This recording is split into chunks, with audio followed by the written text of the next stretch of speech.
Bonjour cybernautes et bienvenue sur Cyber Church of Cannabis. J'espère que tu vas bien, surtout dans ce monde où on restreint de plus en plus nos libertés individuelles. Ah, oui, en effet, en effet. La bougie semble d'accord avec moi. La bougie semble d'accord avec moi. Enfin, la bougie.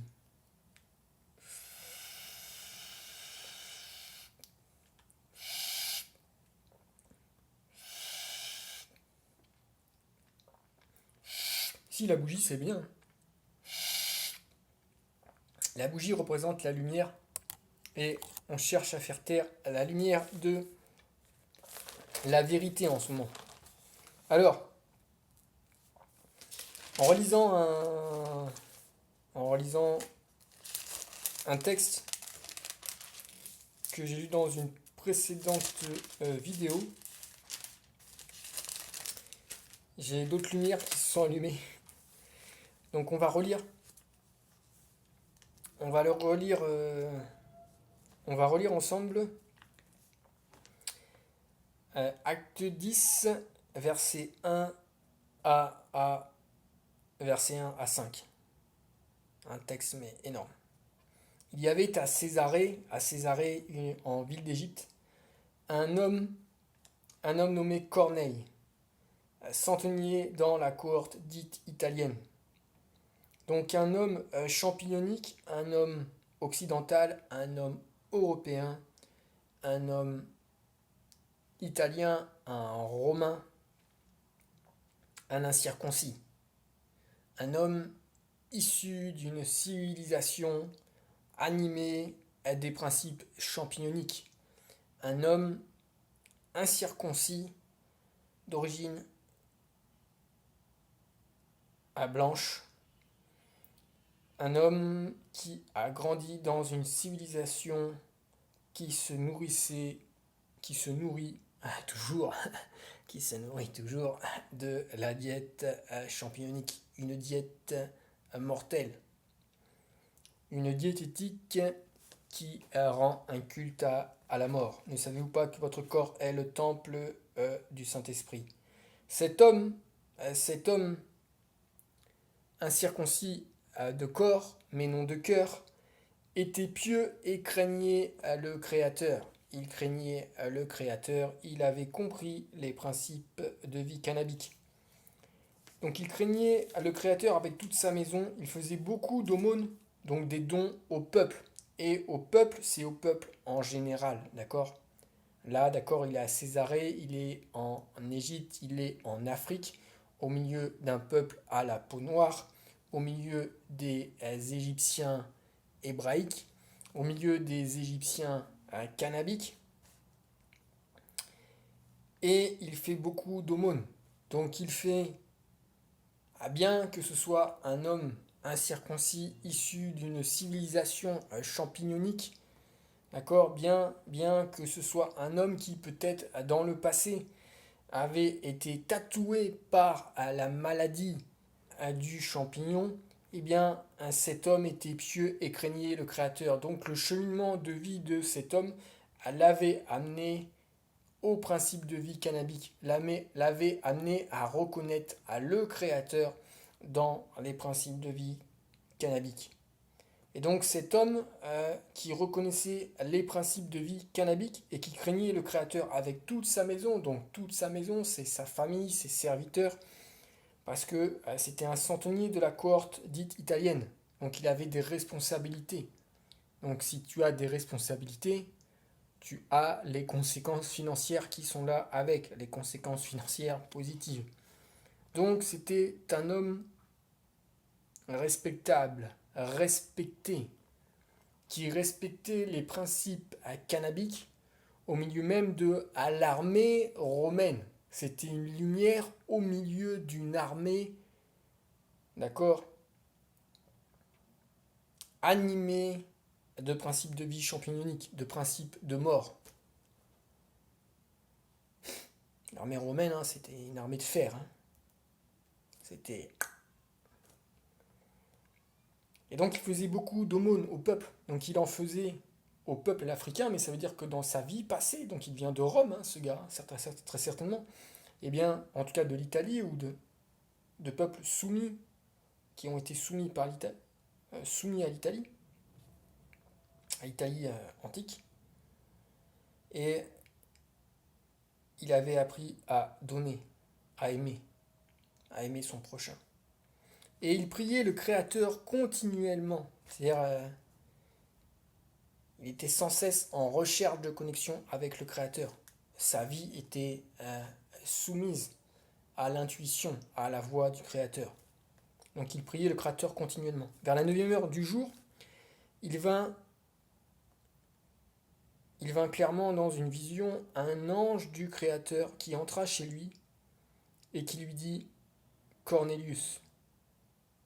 Les regards fixés sur lui et saisi d'effroi, il répondit « Qu'est-ce, Seigneur ?» Et l'ange lui dit « Tes prières et tes aumônes sont montées devant le Créateur, et il s'en est souvenu. » Et je répète, « Tes prières et tes aumônes sont montées devant le Créateur, et il s'en est souvenu. » Ok ? Tes prières, tes aumônes, ton attitude de vie, ton cheminement de vie, ce que tu as fait dans ta vie, tes choix, tes décisions. J'ai mis devant toi la vie et la mort, j'ai mis devant toi le bien et le mal. Et à chaque fois, Cornelius a choisi. Dans notre cheminement de vie, on est amené à choisir d'aller à droite ou d'aller à gauche, d'aller en haut, d'aller en bas, d'accord ? Et ce choix que l'on fait, est-ce que c'est un choix que l'on ressent dans notre cœur, dans nos tripes, comme étant bien ou comme étant mal, d'accord ? Avec la connaissance que l'on a, mais qu'est-ce qu'on ressent vraiment dans notre cœur, cette conscience que le Créateur, il a mis dans notre cœur. D'accord ? Et Cornelius, il s'est efforcé de vivre selon le bien, selon la vie. Il donnait des aumônes au peuple, c'est-à-dire il regardait son prochain. Il a essayé d'aider son prochain durant sa vie, et il priait continuellement le Créateur. Sa vie, il cherchait vraiment à être en connexion, à être en Créateur, à être soumis au principe de vie du Créateur. Et le Créateur s'en est souvenu.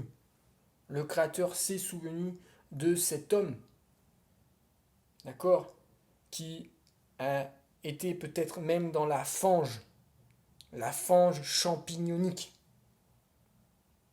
Mais il avait vu son cœur. À Samuel 16, le Créateur ne regarde pas à l'apparence, mais il regarde au cœur. Car le Créateur ne regarde pas à ceux qui frappent les yeux, mais il regarde au cœur. À Samuel chapitre 16. Et donc, le Créateur s'en est souvenu. Envoie maintenant des hommes à Jopé et fais venir Simon, surnommé Pierre. Je répète, envoie maintenant des hommes à Jopé et fais venir Simon, surnommé Pierre. Je vais même encore de voir des choses. Donc là, le Créateur, qu'est-ce qu'il fait ? Le Créateur, au travers, le Créateur de la Trinité cannabique, le Créateur, d'accord, des fondements cannabiques, il se souvient de Cornélius, cet homme qui, dans sa vie, a cherché la vérité. D'accord ? Et son cheminement, le cheminement de vie de Cornélius, cet homme qui avait des responsabilités, donc certainement qui était aussi instruit, ou qui a été amené à chercher l'instruction, donc à chercher la vérité, chercher la sagesse. Les Grecs cherchent la sagesse.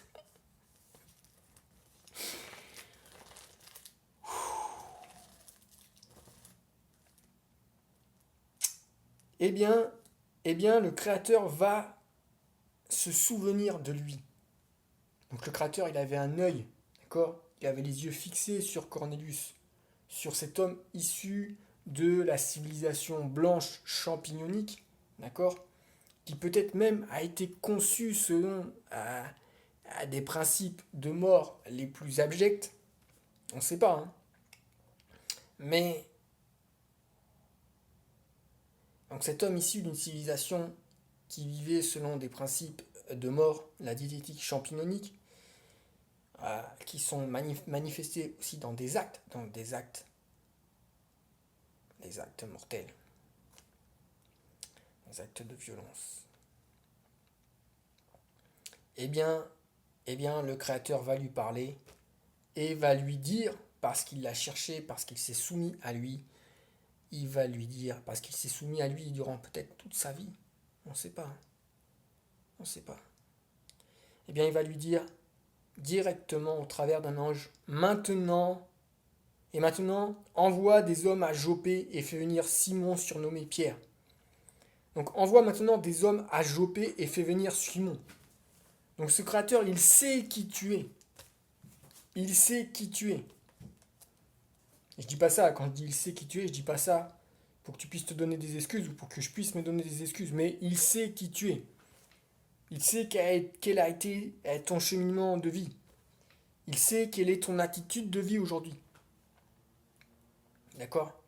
Et il se souvient de toi. Donc le Créateur, si tu le suis, si tu suis sa lumière, la lumière de la vérité, eh bien, il va t'éclairer au moment opportun. D'accord? Et et maintenant, envoie des hommes à Jopé et fait venir Simon surnommé Pierre. Envoie maintenant des hommes à Jopé. Donc il sait qui tu es. Il sait quels sont tes moyens. Il sait quels sont tes moyens. Le Créateur, là-haut dans le ciel, là, il sait qui tu es. Il sait quels sont tes moyens. Donc quand le moment opportun sera venu, parce que peut-être Corneille, il se posait des questions, il se disait, ouais, un truc qui se passe en ce moment. Il y a un truc qui se passe qui n'est pas normal. Il y a un truc qui se passe qui n'est pas normal. Mais il restait les yeux fixés sur son Créateur. Il restait les yeux fixés sur la recherche de la vérité, la mise en pratique de la vérité, la mise en pratique des principes de vie, de ce qui respecte la vie. D'accord? Et ce qui respecte la vie, les principes de vie qui respectent la vie sont écrits ici. C'est nous qui avons oublié. C'est nous qui avons oublié. Et on nous a peut-être aussi forcés à oublier. Quand je dis nous, c'est toutes les nations de la terre. Nous sommes tous responsables. Aussi bien le blanc que le noir. Car tous sont prêchés et sont privés de la gloire du Créateur. Et donc ce Créateur, il te connaît, il sait quels sont tes moyens. Donc t'inquiète pas. Que tu sois pauvre ou riche. Si tu es riche, il va te dire envoie un hélicoptère à Casablanca, ici, il y a tel homme, il va te parler. Eh ouais. Je fabule, j'imagine. Hein. Mais si t'es pauvre, il va dire ah, ok, t'as quelques euros. Il va dire envoie. Ah non, c'est vrai, on n'écrit plus aujourd'hui. On n'écrit plus. Ok, donc t'as un téléphone. Envoie un SMS à un tel. Envoie un SMS à lui, là, il va te parler. Ah ouais. Tu donnes le numéro, t'as ça. T'inquiète. Donc le Créateur est souvenu. Fais venir maintenant Simon surnommé Pierre. Et il va l'amener à quelqu'un qui sait, à quelqu'un qui connaît, qui sait ce qui se passe. Ah, qui sait ce qui se passe. Qu'est-ce qu'il se passe aujourd'hui? Va voir telle personne. Elle va te dire ce qu'il se passe aujourd'hui. Elle va te dire ce qu'il se passe aujourd'hui. Qu'est-ce qu'il se passe aujourd'hui? Qu'est-ce qu'il se passe aujourd'hui? Et fais venir Simon surnommé Pierre. Tu es Pierre. Et moi je te dis que sur cette pierre je bâtirai à mon église. Je bâtirai mon peuple. Je bâtirai mon épouse. Ah! Pierre.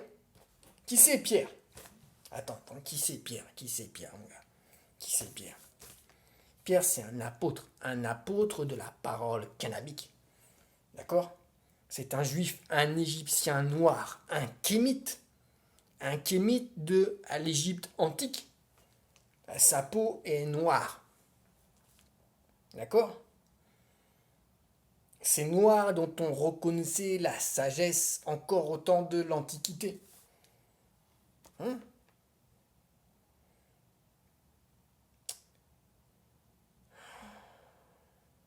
Voilà. Bon, c'est tout.